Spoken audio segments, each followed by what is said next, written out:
By what means the papers out of which I have made a connected story came into my hands is the last point which the reader will learn from these pages.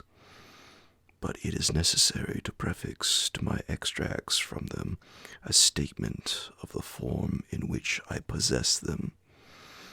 They consist, then, partly of a series of collections for a book of travels, such a volume as was a common product of the 40s and 50s. Horace Marryat's Journal of a Residence in Jutland and the Danish Isles is a fair specimen of the class to which I allude. These books usually treated of some unknown district on the continent. They were illustrated with woodcuts or steel plates. They gave details of hotel accommodation and of means of communication such as we now expect to find in any well-regulated guidebook, and they dealt largely in reported conversations with intelligent foreigners, racy innkeepers, and garrulous peasants. In a word, they were chatty. Begun with the idea of furnishing material for such a book, my papers, as they progressed, assumed the character of a record of one single personal experience, and this record was continued up to the very eve, almost, of its termination. The writer was a Mr. Wraxall. For all my knowledge of him, I have to depend entirely on the evidence his writings afford, and from these I deduce that he was a man past middle age, possessed of some private means, and very much alone in the world. He had, it seems, no settled abode in England, but was a denizen of hotels and boarding houses.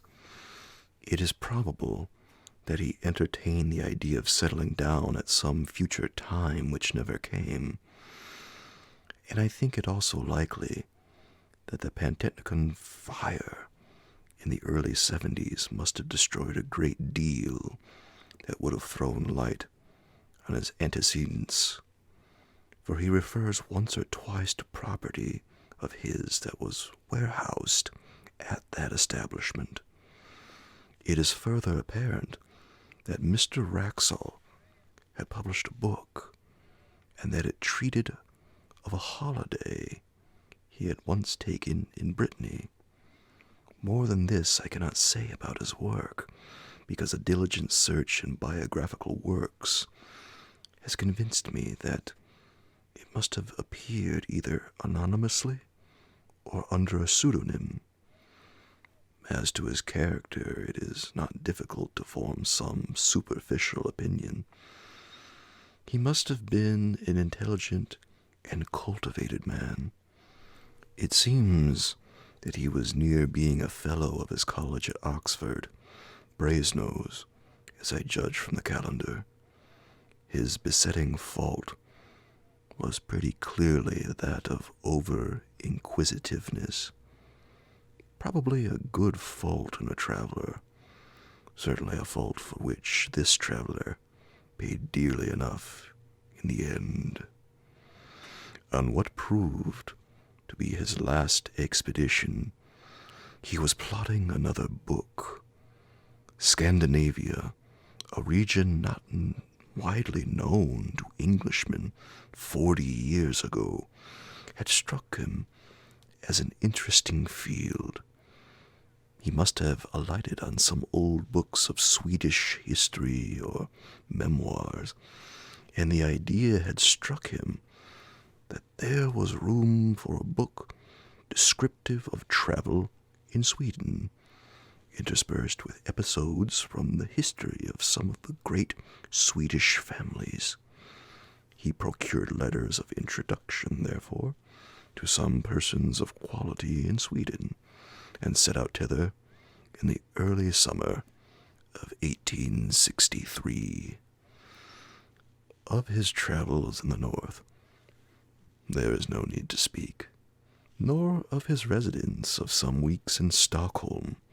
I need only mention that some savant resident there put him on the track of an important collection of family papers belonging to the proprietors of an ancient manor house in Vestergothland, and obtained for him permission to examine them. The manor house, or herrgård, in question used to be called Robeck, although that is not its name. It is one of the best buildings of its kind in all the country, and the picture of it in Dallenberg's Suecia Antiqua et Moderna, engraved in 1694, shows it very much as the tourist may see it today. It was built soon after 1600, and is, roughly speaking, very much like an English house of that period in respect of material, red brick with stone facings and style. The man who built it was a scion of the great house of de la Gardie, and his descendants possess it still. De la Gardie is the name by which I will designate them when mention of them becomes necessary.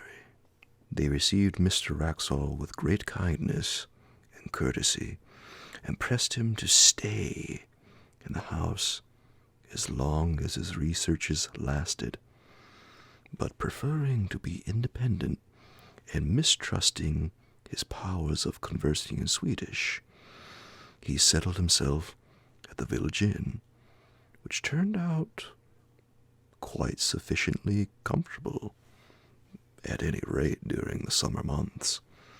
This arrangement would entail a short walk daily to and from the manor house of something under a mile. The house itself stood in a park and was protected, we should say grown up, with large old timber. Near it you found the walled garden, and then entered a close wood, fringing one of the small lakes with which the whole country is pitted. Then came the wall of the domain, and you climbed a steep knoll, a knob of rock, lightly covered with soil, and on the top of this stood the church, fenced in with tall, dark trees. It was a curious building to English eyes. The nave and aisles were low and filled with pews and galleries. In the western gallery stood the handsome old organ, gaily painted and with silver pipes. The ceiling was flat and had been adorned by a 17th century artist with a strange and hideous Last Judgment, full of lurid flames, falling cities, burning ships, crying souls, and brown and smiling demons. Handsome brass coronae hung from the roof. The pulpit was like a doll's house, covered with little painted wooden cherubs and saints. A stand with 3 hourglasses was hinged to the preacher's desk. Such sights as these may be seen in many a church in Sweden now, but what distinguished this one was, in addition to the original building, at the eastern end of the north aisle, the builder of the manor house had erected a mausoleum for himself and his family. It was a largish, 8-sided building, lighted by a series of oval windows, and it had a domed roof, topped by a kind of pumpkin-shaped object rising into a spire, a form in which Swedish architects greatly delighted. The roof was of copper externally and was painted black, while the walls, in common with those of the church, were staringly white. To this mausoleum there was no access from the church. It had a portal and steps of its own on the northern side. Past the churchyard, the path to the village goes, and not more than 3 or 4 minutes bring you to the inn door. On the first day of his stay at Robeck, Mr. Wraxall found the church door open and made those notes of the interior which I have epitomized. Into the mausoleum, however, he could not make his way. He could, by looking through the keyhole, just descry that there were fine marble effigies and sarcophagi of copper, and a wealth of armorial ornament, which made him very anxious to spend some time in investigation. The papers he had come to examine at the manor house proved to be of just the kind he wanted for his book. There were family correspondence, journals, and account books of the earliest owners of the estate, very carefully kept and clearly written, full of amusing and picturesque detail. The first de la Gardie appeared in them as a strong and capable man. Shortly after the building of the mansion, there had been a period of distress in the district, and the peasants had risen and attacked several chateaux and done some damage. The owner of Robeck took a leading part in suppressing the trouble, and there was reference to executions of ringleaders and severe punishments inflicted with no sparing hand.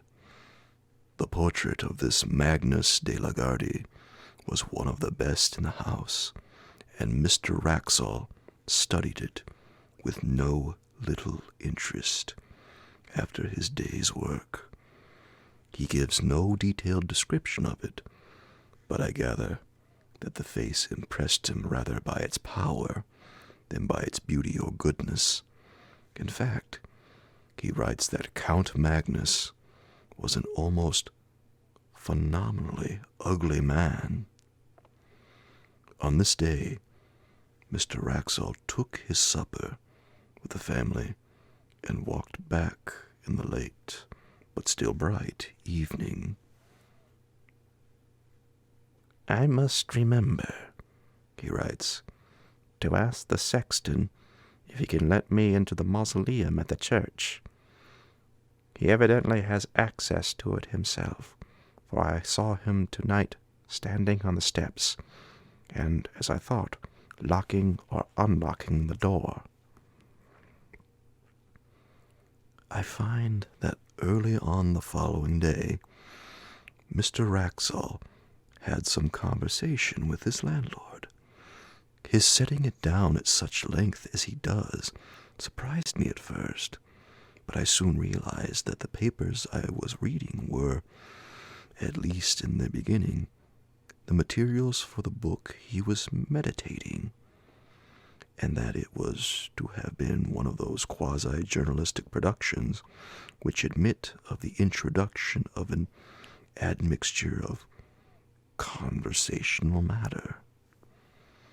His object, he says, was to find out whether any traditions of Count Magnus de la Gardie lingered on in the scenes of that gentleman's activity, and whether the popular estimate of him were favorable or not.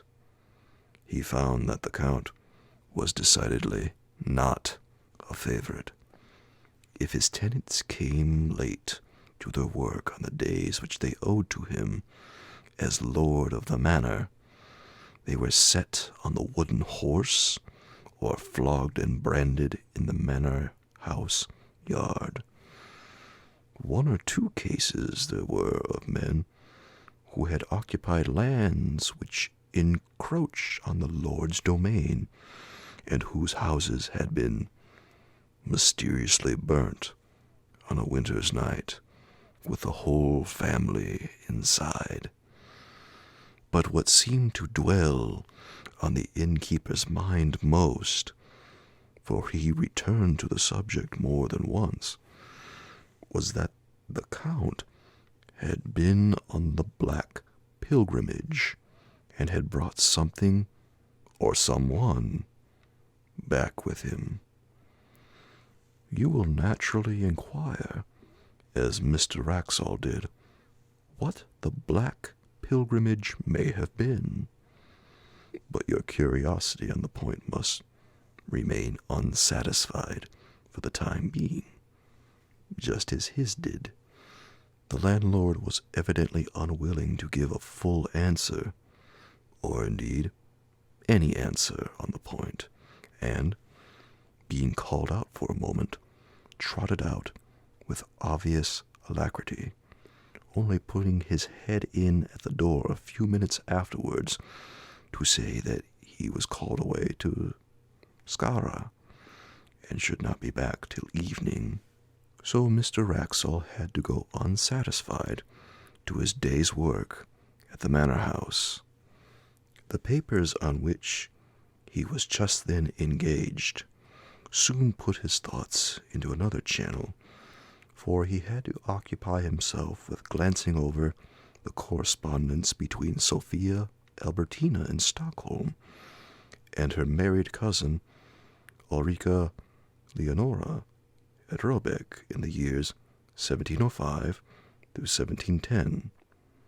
The letters were of exceptional interest from the light they threw upon the culture of that period in Sweden, as anyone can testify who has read the full edition of them in the publications of the Swedish Historical Manuscripts Commission.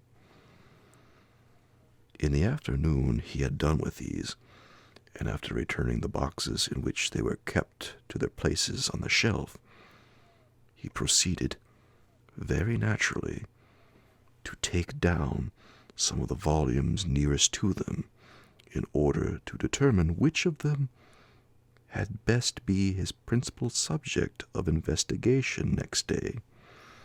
The shelf he had hit upon was occupied mostly by a collection of account books in the writing of the first Count Magnus, but one among them was not an account book, but a book of alchemical and other tracts in another 16th century hand.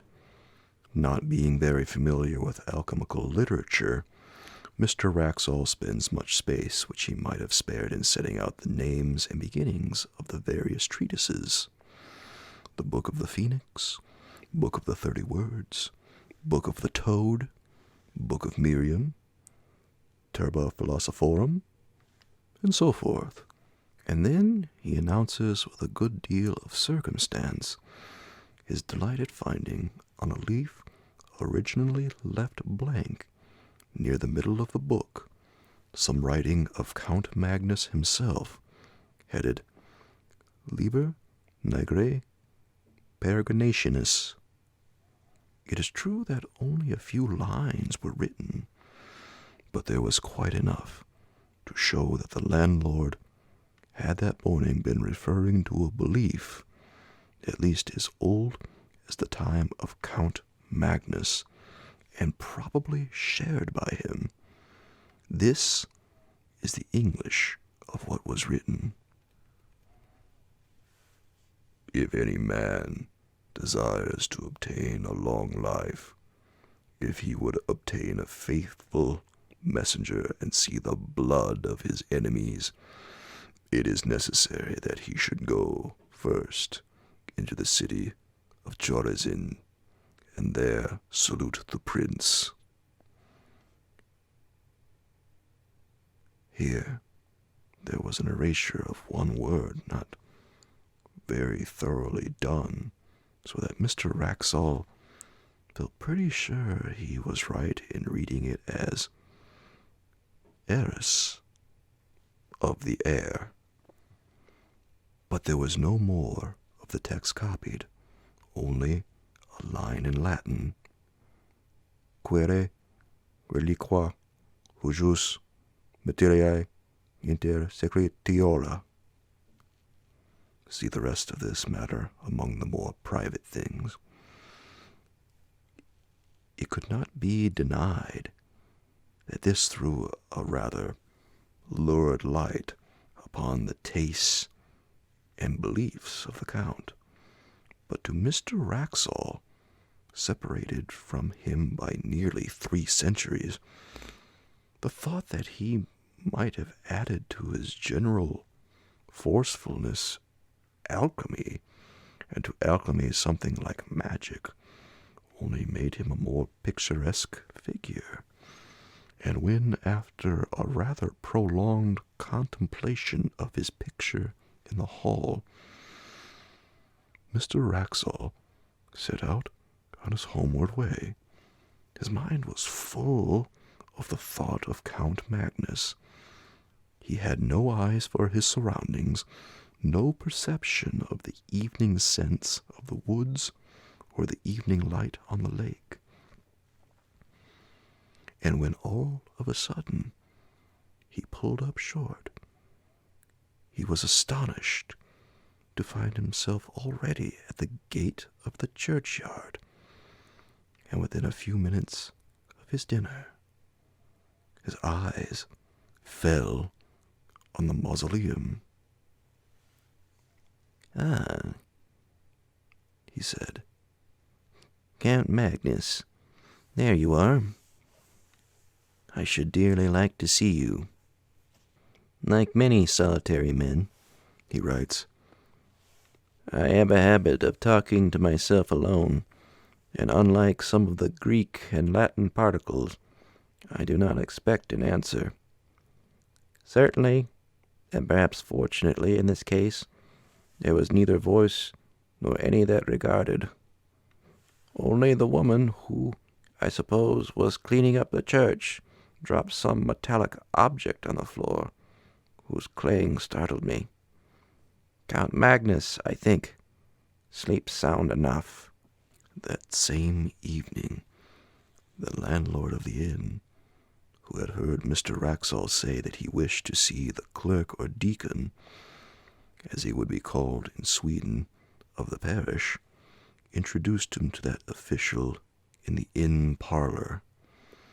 A visit to the de la Gardie tomb house was soon arranged for the next day, and a little general conversation ensued. Mr. Wraxall, remembering that one function of Scandinavian deacons is to teach candidates for confirmation, thought he would refresh his own memory on a biblical point. "Can you tell me," he said, "anything about Chorazin?" The deacon seemed startled, but readily reminded him how that village had once been denounced. "To be sure," said Mr. Wraxall. "It is, I suppose, quite a ruin now." "So I expect," replied the deacon.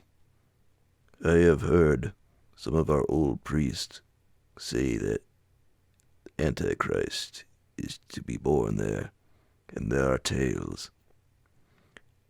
"Ah, what tales are those?" Mr. Wraxall put in. "Tales, I was going to say, which I have forgotten," said the deacon, and soon after that he said good night. The landlord was now alone, and at Mr. Wraxall's mercy, and that inquirer was not inclined to spare him. "Herr Nielsen," he said, "I have found out something about the Black Pilgrimage. You may as well tell me what you know. What did the Count bring back with him?" Swedes are habitually slow, perhaps in answering, or perhaps the landlord was an exception. I am not sure, but Mr. Wraxall notes that the landlord spent at least 1 minute in looking at him before he said anything at all. Then he came up close to his guest, and with a good deal of effort he spoke. "Mr. Wraxall, I can tell you this one little tale, and no more, not any more. You must not ask anything. When I have done, in my grandfather's time, it is 92 years ago, there were 2 men who said, 'The Count is dead. We do not care for him.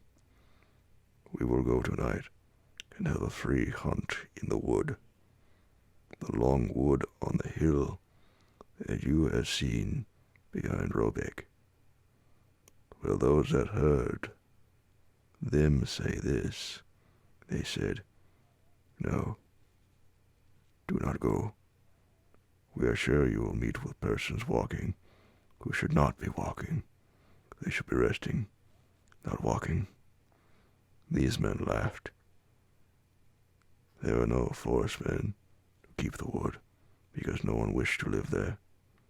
The family were not here at the house. These men could do what they wished.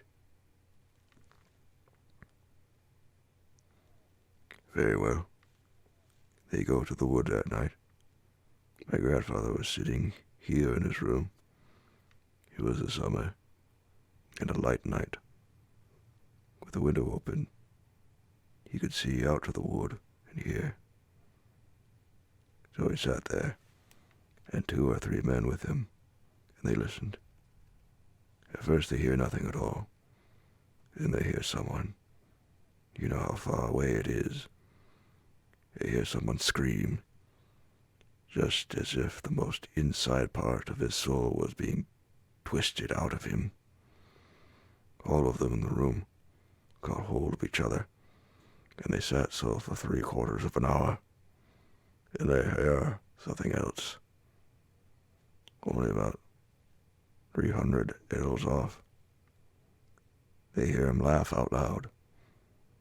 It was not one of those 2 men that laughed, and indeed, they have all of them said that it was not any man at all.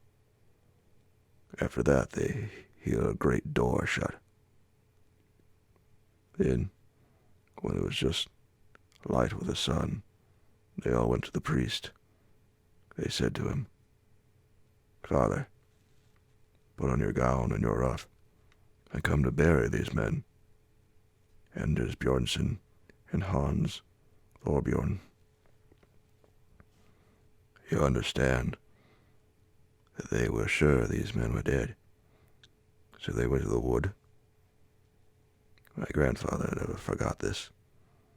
He said they were all like so many dead men themselves. The priest, too, he was in a white fear. He said when they came to him, 'I heard one cry in the night, and I heard one laugh afterwards.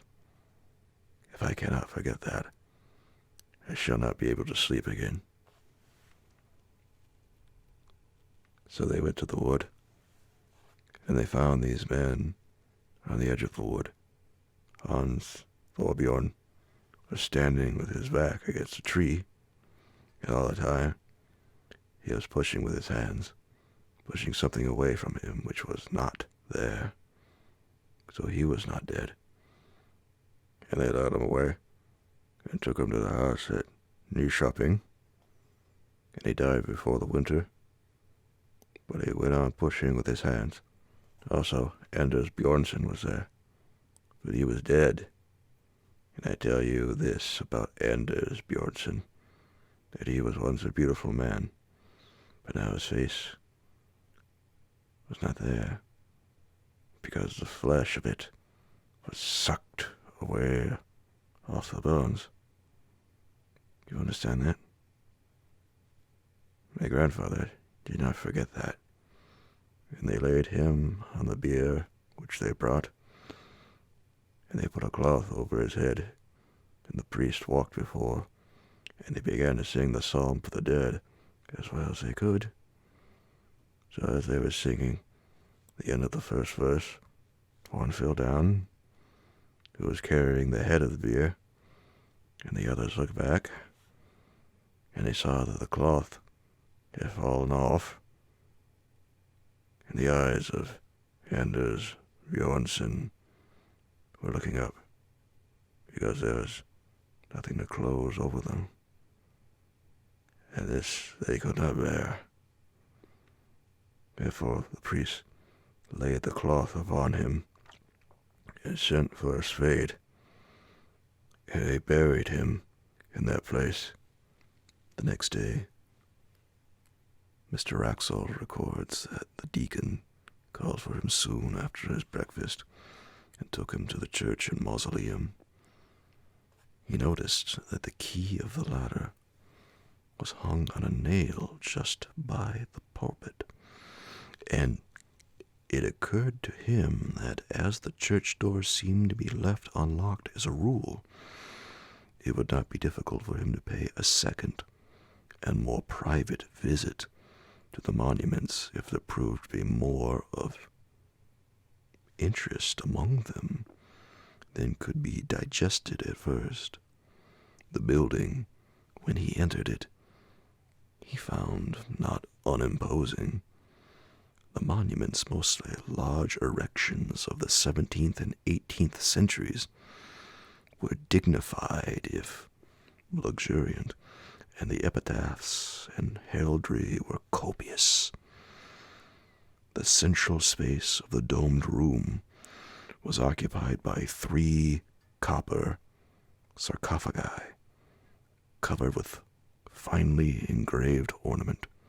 2 of them had, as is commonly the case in Denmark and Sweden, a large metal crucifix on the lid.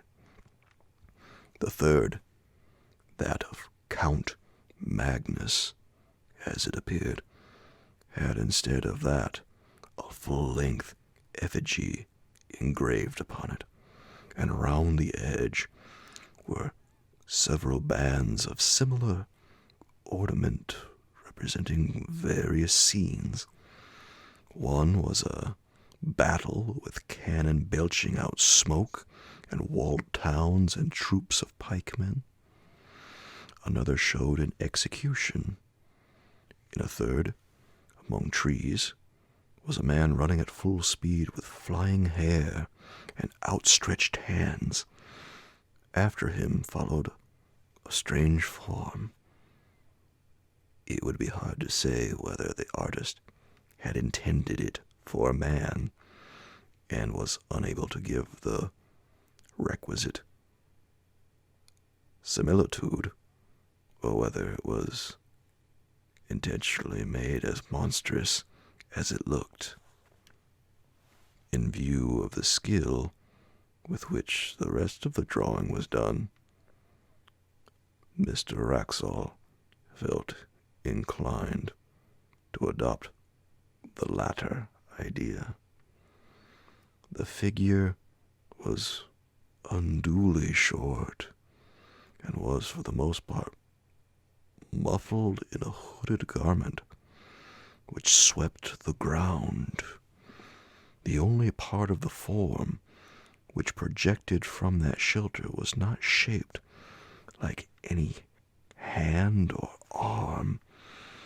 Mr. Wraxall compares it to the tentacle of a devilfish, and continues, On seeing this, I said to myself, this then, which is evidently an allegorical representation of some kind, a fiend pursuing a hunted soul, may be the origin of the story of Count Magnus and his mysterious companion. Let us see how the huntsman is pictured. Doubtless it will be a demon blowing his horn. But, as it turned out, there was no such sensational figure, only the semblance of a cloaked man on a hillock, who stood leaning on a stick and watching the hunt with an interest which the engraver had tried to express in his attitude. Mr. Wraxall noted the finely worked and massive steel padlocks, 3 in number, which secured the sarcophagus. One of them, he saw, was detached and lay on the pavement, and then, unwilling to delay the deacon longer, or to waste his own working time, he made his way onward to the manor house. "It is curious," he notes, "how on retracing a familiar path, one's thoughts engross one to the absolute exclusion of surrounding objects. Tonight, for the second time, I had entirely failed to notice where I was going. I had planned a private visit to the tomb house to copy the epitaphs, when I suddenly, as it were, awoke to consciousness and found myself, as before, turning in the churchyard gate, and I believe singing or chanting some such words as, 'Are you awake, Count Magnus? Are you asleep, Count Magnus?' And then something more, which I have failed to recollect. It seemed to me that I must have been behaving in this nonsensical way for some time."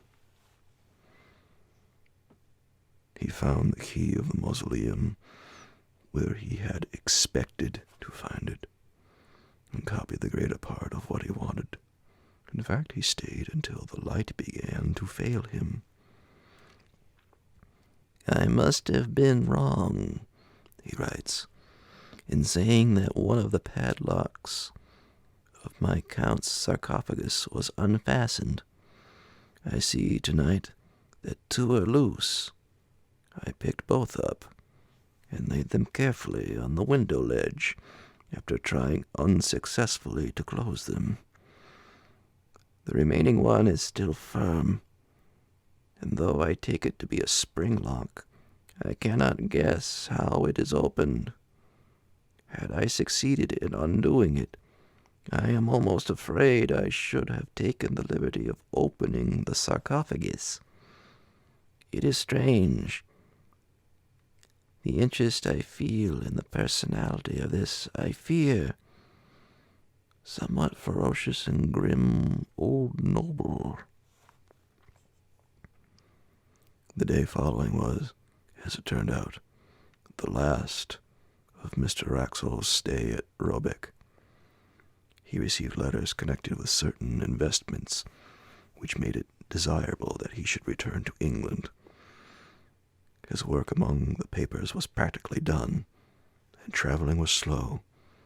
He decided, therefore, to make his farewells, put some finishing touches to his notes, and be off. These finishing touches and farewells, as it turned out, took more time than he expected. The hospitable family insisted on his staying to dine with them. They dined at 3, and it was verging on 6:30 before he was outside the iron gates of Robeck. He dwelt on every step of his walk by the lake, determined to saturate himself, now that he trod it for the last time, in the sentiment of the place and hour. And when he reached the summit of the churchyard knoll, he lingered for many minutes, gazing at the limitless prospect of woods near and distant, all dark beneath a sky of liquid green. When at last he turned to go, the thought struck him that surely he must bid farewell to Count Magnus as well as the rest of the de la Gardies. The church was but 20 yards away, and he knew where the key of the mausoleum hung. It was not long before he was standing over the great copper coffin, and as usual, talking to himself aloud. "You may have been a bit of a rascal in your time, Magnus," he was saying. "But for all that, I should like to see you, or rather..." Just at that instant, he says, I felt a blow on my foot. Hastily enough, I drew it back, and something fell on the pavement with a clash. It was the third, the last of the 3 padlocks which had fastened the sarcophagus.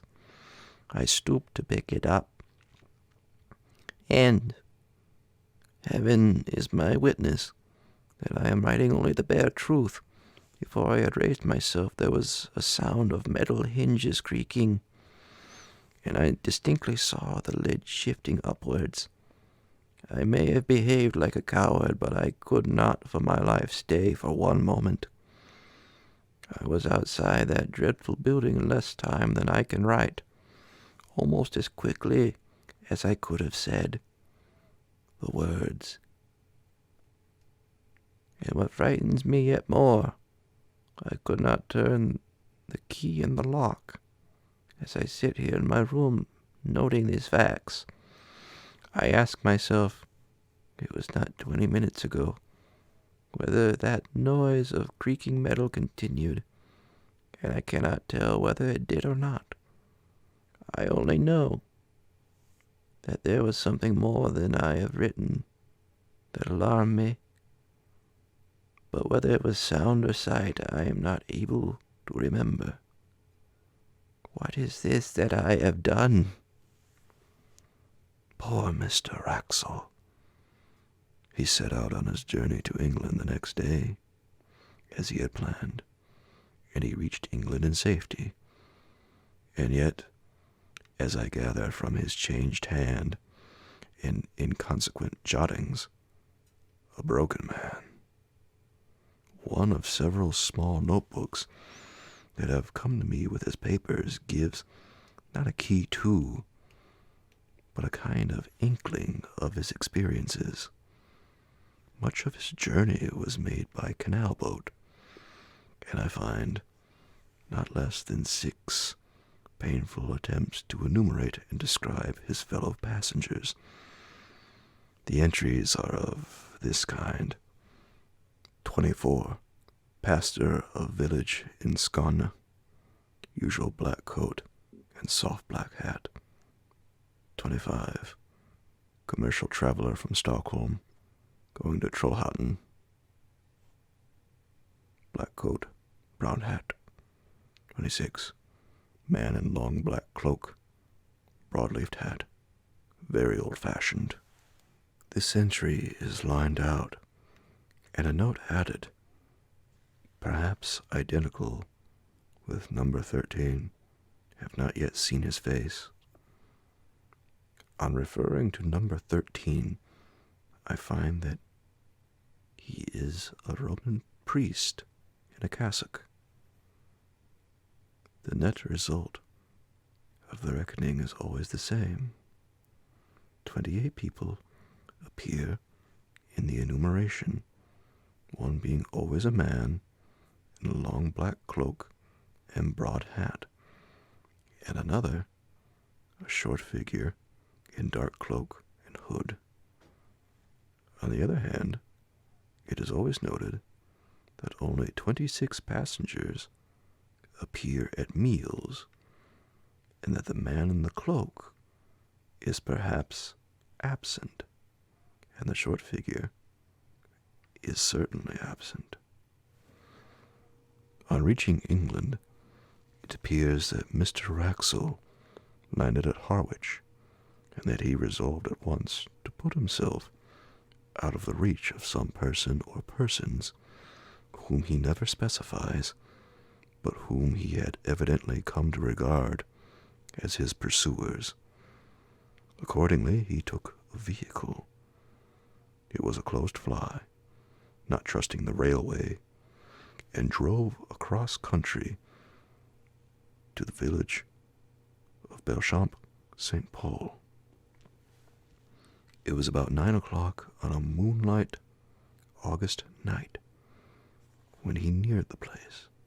He was sitting forward and looking out of the window at the fields and thickets. There was little else to be seen. Racing past him, suddenly, he came to a crossroad. At the corner, 2 figures were standing motionless. Both were in dark cloaks. The taller one wore a hat, the shorter a hood. He had no time to see their faces, nor did they make any motion that he could discern. Yet the horse shied violently and broke into a gallop.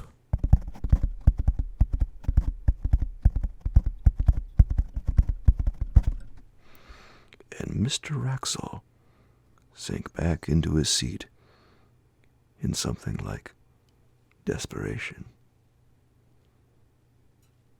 He had seen them before. Arrived at Belchamp St. Paul, he was fortunate enough to find a decent furnished lodging, and for the next 24 hours he lived, comparatively speaking, in peace. His last notes were written on this day. They are too disjointed and ejaculatory to be given here in full, but the substance of them is clear enough. He is expecting a visit from his pursuers. How or when, he knows not.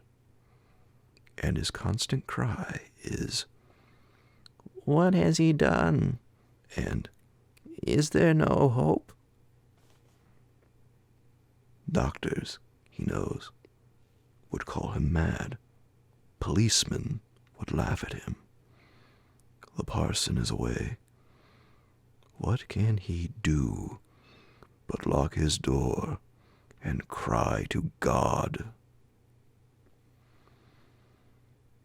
People still remembered last year at Belchamp St. Paul how a strange gentleman came one evening in August years back, and how the next morning but one he was found dead. And there was an inquest, and the jury that viewed the body fainted. 7 of them did, and none of them wouldn't speak to what they see. But the verdict was visitation of God, and how the people as keep the house moved out that same week and went away from that part.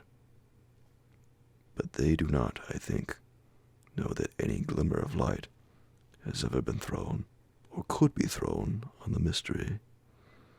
It so happened that last year the little house came into my hands as part of a legacy.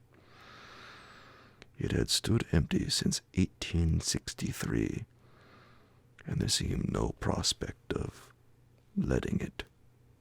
So I had it pulled down, and the papers of which I have given you an abstract were found in a forgotten cupboard under the window in the best bedroom.